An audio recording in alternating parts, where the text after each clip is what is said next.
Esta apresentação é um oferecimento dos amigos do Ministério da Amazing Facts.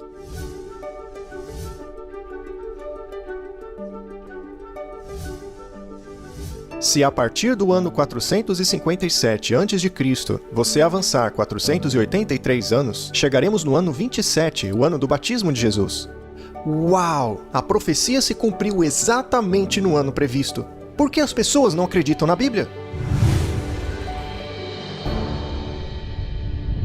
Na apresentação de hoje, eu combinarei alguns estudos em uma apresentação a fim de estudarmos um assunto muito interessante. Além de ser a profecia mais longa da Bíblia, ela também trata do santuário. Na lição de hoje, falaremos sobre a purificação do santuário. Muito bem. Vamos à pergunta número 1. Veja, tem muito assunto para abordar, então orem por mim e por vocês, porque eu vou falar bem rápido aqui. É um dos assuntos mais importantes. Esse estudo é baseado em uma profecia de Daniel capítulo 8. Quem tiver a sua Bíblia, abra, por favor. Realmente vale a pena dar uma olhada. Abram suas Bíblias. Eu preciso, pelo menos, fazer uma introdução antes de nos aprofundarmos. Daniel, capítulo 8, versículo 1.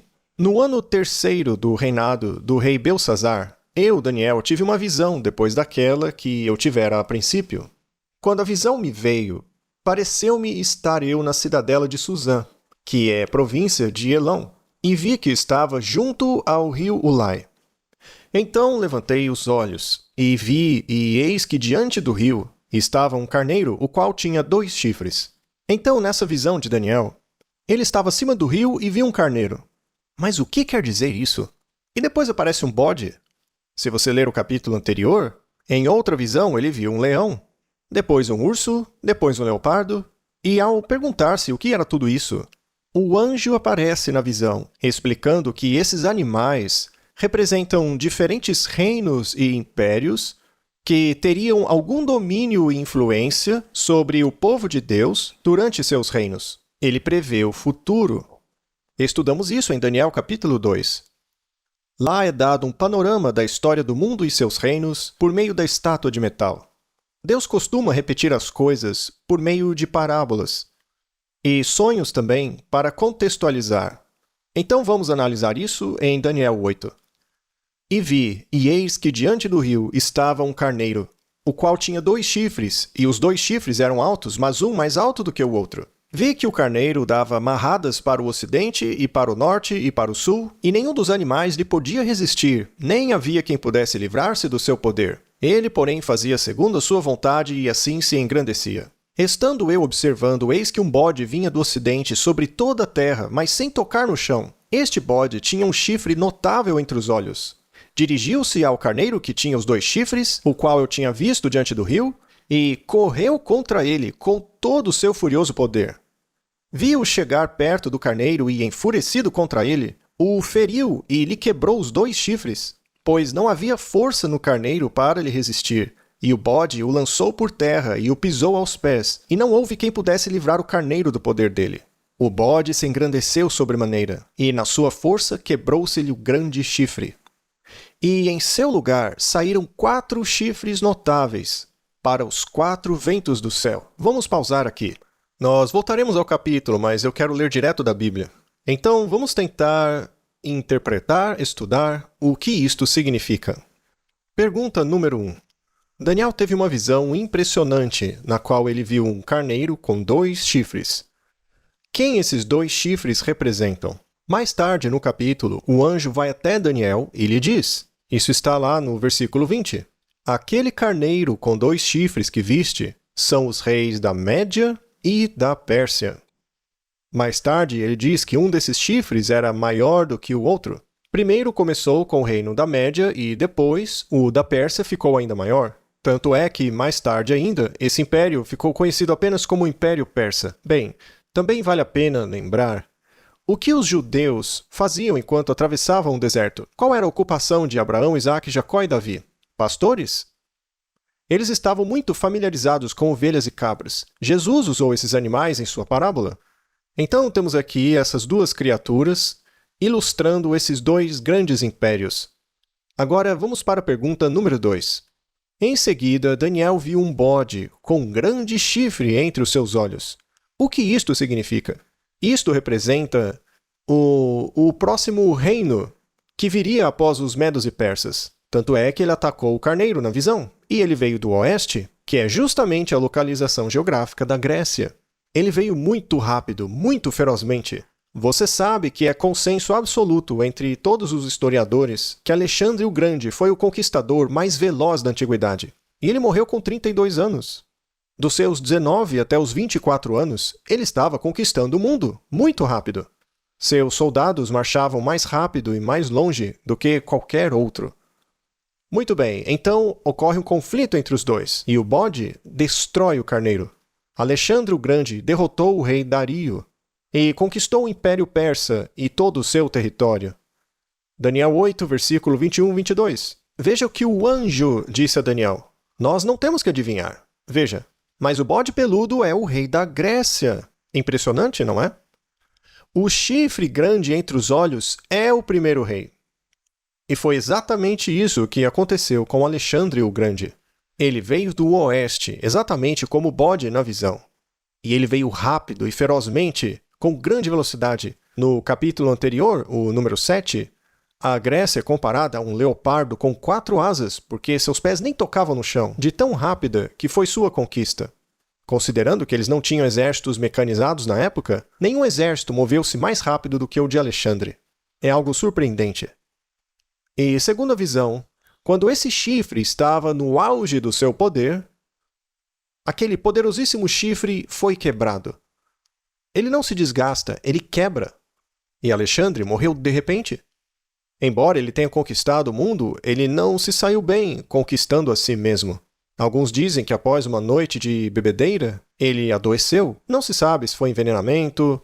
Ainda não sabemos, ninguém tem certeza. Outros dizem que ele contraiu malária, talvez até intoxicação alcoólica, não sabemos. Mas a questão é que ele morreu jovem.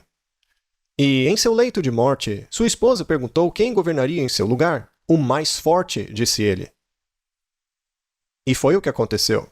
A Bíblia diz, e no lugar dele, podemos ler na próxima sessão, após ter sido quebrado, levantando-se 4 em lugar dele, significa que 4 reinos se levantarão deste povo, mas não com a força igual à que ele tinha. Os 4 generais de Alexandre o Grande dividiram o reino entre si, e mais tarde começaram a brigar entre si. Mas o reino da Grécia durou mais tempo do que o reino da Pérsia. Número 3. Conforme avançamos na leitura, surge um chifre pequeno a partir de um dos 4. E acaba se tornando uma potência muito grande. O que este pequeno chifre representava? Podemos ver o cumprimento disso durante a época de Cristo. Quem sucedeu o Império Grego? Alguém sabe? Roma. Está lá em Atos 18, versículo 2. Cláudio, que era o César, decretado que todos os judeus se retirassem de Roma. Ele tinha o controle do império naquela época e desconfiava dos judeus, e fez com que fossem embora. Vamos revisar. Então temos esse bode, cujo poder principal é Alexandre o Grande, que se quebra, e dele saem 4 chifres, 4 divisões, 4 generais de Alexandre o Grande. E um pequeno chifre surge do meio deles, mas há algo diferente sobre este poder. Temos que conhecê-lo bem, porque ao continuarmos a leitura, ele cresce e se torna o que conhecemos como o Anticristo. Vamos ler Daniel 7, versículo 8. E eis que neste chifre havia olhos, como os olhos de um homem, e uma boca que falava com insolência. Tem algo diferente sobre esse chifre. Mais adiante, é dito que esse chifre é blasfemador. Ele é arrogante. O capítulo 17 de Apocalipse também fala sobre ele, explica o que ele faz. Apocalipse 7, versículo 24. O qual será diferente dos primeiros. Bom, os primeiros reinos que vimos são a Babilônia, Medopérsia, Grécia. Eram típicas monarquias conduzidas por um governo. Mas e Roma? Roma não foi apenas o Império de Ferro? Conforme o Império Romano, liderado pelos Césares, começou a cair, em seu lugar, o Império Romano foi substituído por um poder religioso. E gradualmente, à medida que o poder romano começou a ruir, a igreja cristã não apenas cresceu, mas se tornou um enorme poder político. Não é mesmo? Vocês sabem disso. Número 4. Foi dito a Daniel que este pequeno chifre profanaria o santuário. Quanto tempo levaria até que o santuário fosse purificado? Vamos falar agora da profecia que mencionei. Lemos em Daniel 8, versículo 14. Repitam comigo. Até 2.300 tardes e manhãs, ou seja, dias, e o santuário será purificado. Voltem às suas Bíblias. Vamos ver Daniel capítulo 8. Prestem atenção no versículo 12.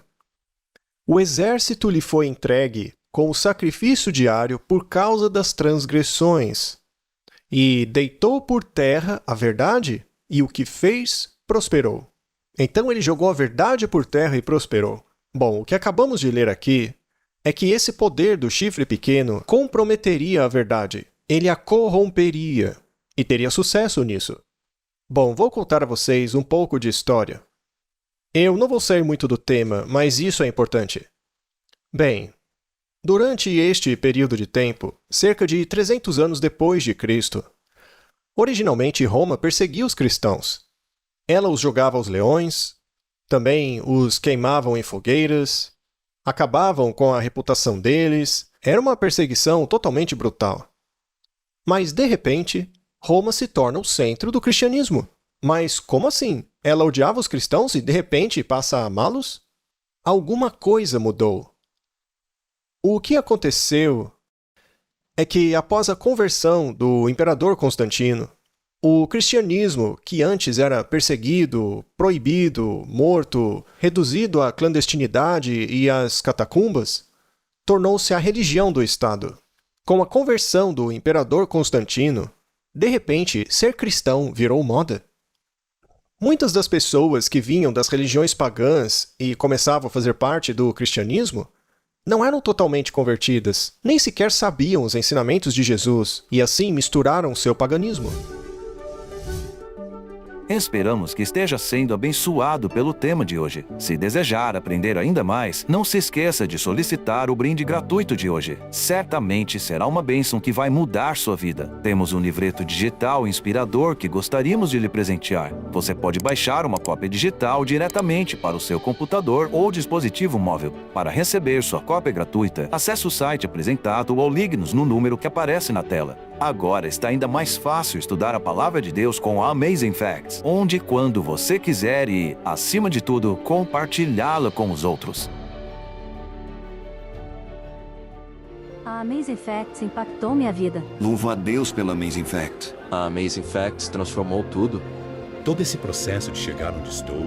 A Amazing Facts tem sido... Eu me senti bem, não me senti condenado. Comecei a ler a Bíblia. Eu me batizei na Igreja Adventista do Sétimo Dia. Eu vi que a vida era muito mais do que aquilo que eu pensava. É Deus que está operando. A mensagem foi tremenda. Siga a Cristo onde quer que ele for. Amazing Facts. Há mais de 60 anos proclamando a mensagem de Deus em todo o mundo. Aí apareceu o logotipo da Amazing Facts. Eu já ouvi muitos pastores diferentes, mas essa tinha sido a primeira vez em que ele disse alguma coisa que eu tive que pegar a minha Bíblia. Sabe, eu nunca tinha ouvido isso antes, e quando eu comecei a ler, eu não queria mais parar.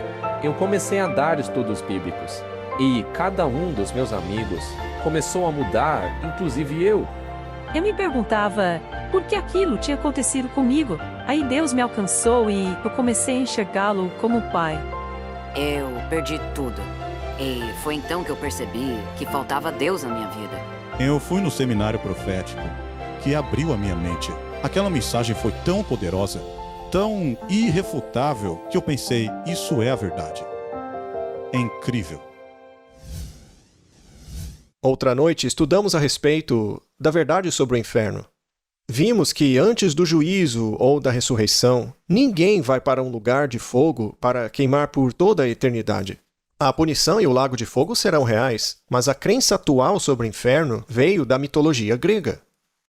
A verdade foi lançada por terra. A ideia do purgatório, que é um local em chamas, vimos que isso não é bíblico. A Bíblia não fala nada do purgatório. A ideia de que os mortos vão imediatamente para o céu, logo após a morte, ou que estão aguardando no seio de Abraão para voltar para os seus corpos? Isso também não é bíblico. Há muitos elementos da verdade que foram lançados por terra. Também há a ideia de que os 10 mandamentos foram abolidos. Pois já que agora você crê em Jesus, pode ignorar a lei dele. Mas isso é uma mentira. A verdade foi lançada por terra. Naquele período, muitas verdades se corromperam. Muito bem. Quando haveria uma purificação do santuário? Certo. Número 5. Como Daniel reagiu quando viu o poder do chifre pequeno perseguir o povo de Deus e obscurecer a verdade? Quando Daniel está recebendo essa informação em sua visão, ele vê o que está acontecendo com o seu próprio povo. Daniel 8:27 diz: Eu, Daniel, enfraqueci e estive enfermo alguns dias. Daniel já era idoso agora. Ele provavelmente chegou em Babilônia com 15 ou 16 anos. 70 anos já haviam passado. Ele tinha os seus 80 anos. E agora ele tem essa visão do povo de Deus sendo perseguido por esse poder do anticristo. E ele desmaia de verdade quando vê isso. Ele não conseguiu entender, ele ficou até doente. E foi necessário ao anjo voltar para explicar. E o final está em Daniel, capítulo 9. Bom, você entende que Daniel era jovem quando foi levado prisioneiro para a Babilônia. Veja, o edifício mais lindo do mundo não era o Taj Mahal. Nem eram os Jardins Suspensos. O edifício mais lindo do mundo foi um edifício multimilionário, financiado por Davi, que reuniu dinheiro, e construído por seu filho Salomão. Tinha quartos de ouro, pilares de bronze maiores do que qualquer outro no mundo. Eram tão grandes que até tinham nomes. E Daniel cresceu vendo aquele templo maravilhoso. Era uma das maravilhas do mundo antigo. Mas não demorou muito até ele ver aquele templo destruído e o seu povo ser aprisionado. A cidade foi destruída. Jerusalém, a cidade que Deus havia escolhido.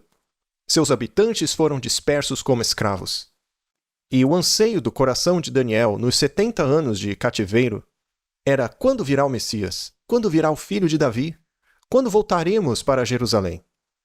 No início de Daniel 9, nos é dito que Daniel estava lendo a Bíblia. Ele não tinha a mesma Bíblia que nós temos hoje, mas tinha as profecias de Jeremias, Isaías, todos os profetas anteriores. Daniel está lendo a profecia de Jeremias. Ele mesmo diz isso. E ele descobre que Jeremias disse que 70 anos depois do cativeiro o povo retornaria. Bem, a Pérsia já havia derrotado a Babilônia. Senhor, quando iremos para casa? E enquanto ele orava, veio o anjo Gabriel. Daniel, eu vim para dar a você entendimento da visão. E agora vamos ver isto? No princípio das tuas súplicas saiu a ordem, e eu vim para te declarar porque és muito amado. Então o anjo Gabriel veio para explicar a visão do capítulo 8, na qual ele desmaiou. É esta a profecia que prediz a vinda do Messias, a primeira vinda de Jesus. Número 6. No próximo capítulo, o anjo explica a profecia com mais detalhes. Quanto tempo durou o período que não havia sido anteriormente dito na visão? Pegue sua Bíblia. Abram comigo em Daniel 9, 23. No princípio das tuas súplicas saiu a ordem, e eu vim para tu declarar, porque és muito amado. Anjos são rápidos. No início da oração de Daniel, Gabriel foi enviado. Anjos não viajam na velocidade do som ou mesmo da luz. Eles viajam na velocidade dos anjos, na velocidade do pensamento. Eles viajam rapidamente pelo universo.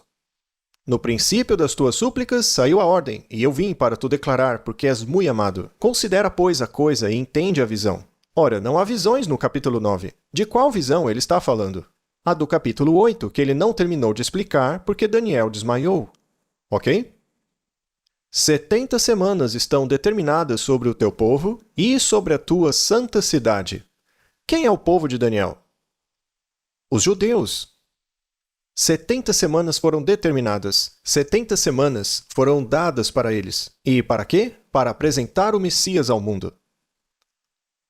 Para fazer cessar a transgressão, para dar fim aos pecados, para expiar a iniquidade, para trazer a justiça eterna. É Cristo quem traz a justiça eterna, não é?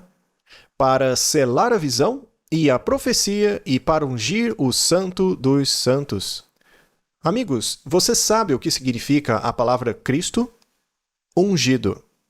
E a palavra Messias é ungido em hebraico? Quando o profeta Samuel derramou óleo sobre a cabeça de Davi, ele foi ungido com óleo. Já Jesus foi ungido com o Espírito Santo. Ele foi ungido de Deus quando Deus se tornou homem, ok? Então eles tinham 70 semanas para fazer tudo isso daí. Sabe e entende.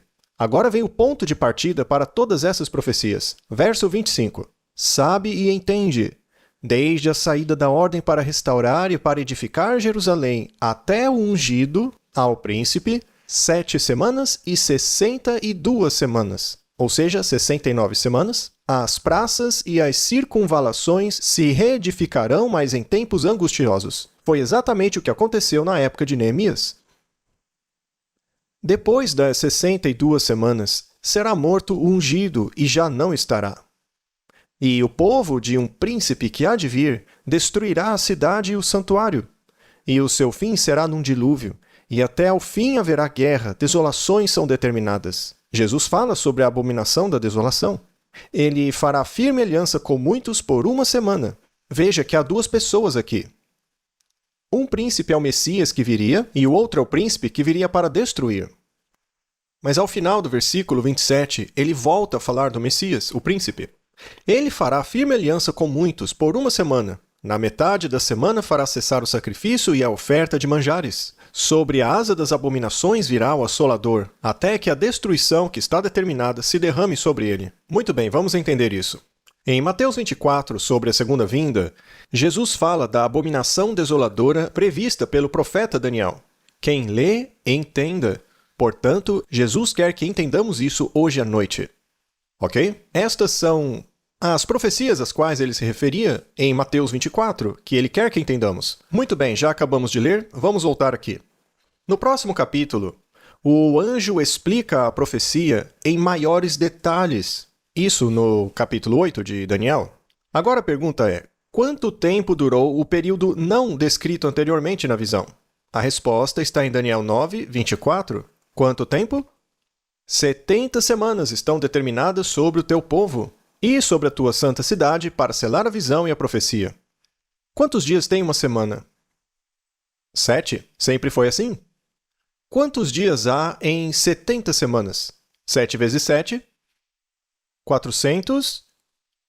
490? Porém, em profecias, um dia equivale a um ano. Já vou te mostrar isso na Bíblia. Bem, Deus está dizendo a Daniel que haveria 490 anos proféticos que seriam dados ao povo dele para cumprir a visão. A missão dos judeus era apresentar o Messias. Deus disse a Abraão, por meio da sua semente todo mundo será abençoado. E como na prática isso aconteceria? Por meio de Jesus. Muito bem. Número 7. Qual é o ponto de partida das profecias dos 2.300 dias e das 70 semanas? A resposta está lá mesmo, em Daniel capítulo 9, verso 25. Sabe e entende. Desde a saída da ordem para restaurar e para edificar Jerusalém, até ao ungido, ao príncipe, 7 semanas e 62 semanas. Muito bem, 62 semanas. Certo? Quanto é 62 mais 7? 69. Então falta uma semana. E ele disse que no meio da última semana o sacrifício cessaria. Então há uma divisão. Na primeiras 7 semanas, eles estão construindo o muro e as ruas. Aí você tem mais 69. E ao final destas semanas, o Messias seria ungido e começaria o seu ministério.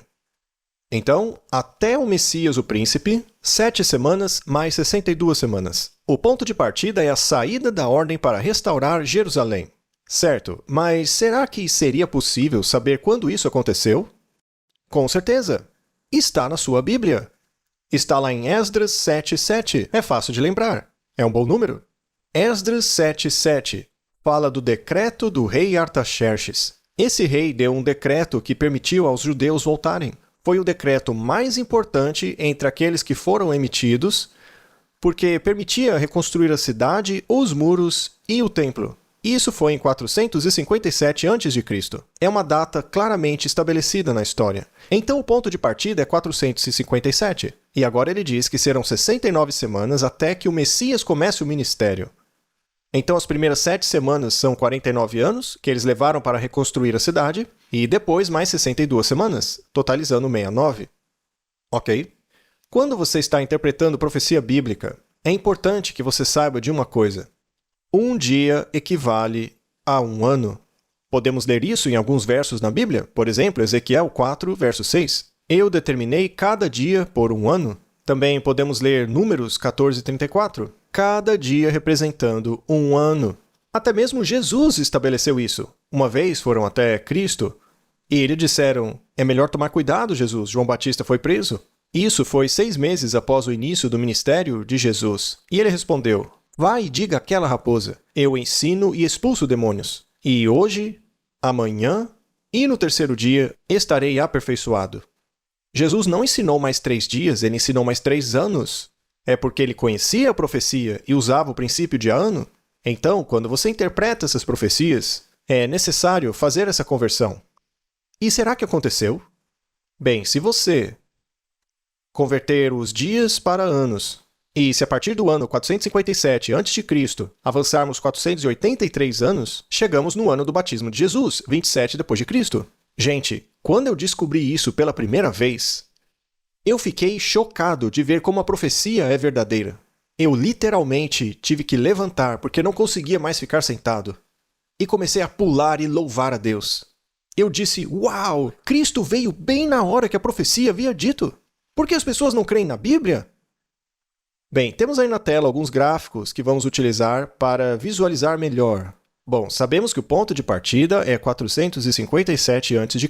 A partir daí, contamos 69 semanas, que na verdade são 483 anos, até o batismo do Messias, que foi no ano 27 depois de Cristo. E aí ele nos diz: depois das 62 semanas, será morto quem? O ungido. E já não estará.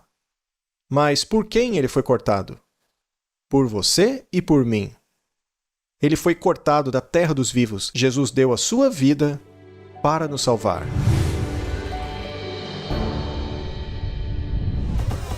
Gostaria de conhecer o plano de Deus para nosso mundo devastado, conforme revelado pela profecia bíblica?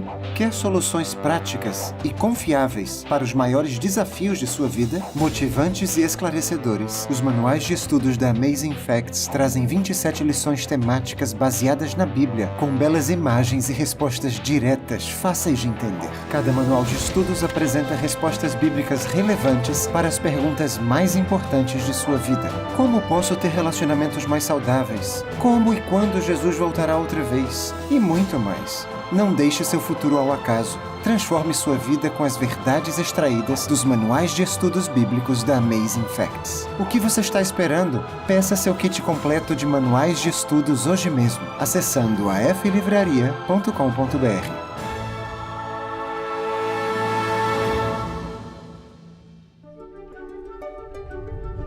Há mais de 50 anos, a Amazing Facts tem transmitido com ousadia a verdade da Bíblia em todo o mundo, em resposta à comissão de Jesus de pregar o Evangelho a cada nação, tribo, língua e povo. Obrigada pelas suas orações e apoio.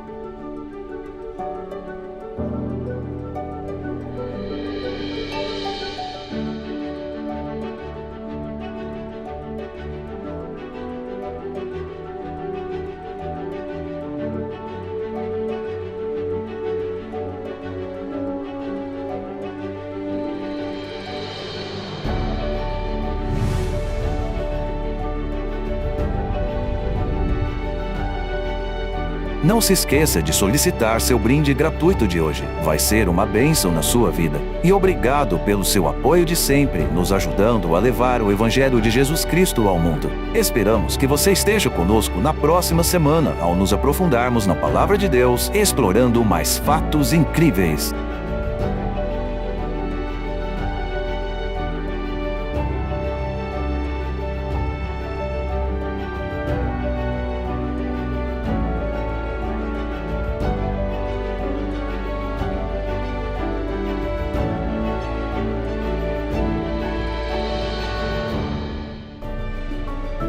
Esta apresentação foi um oferecimento dos amigos do Ministério da Amazing Facts.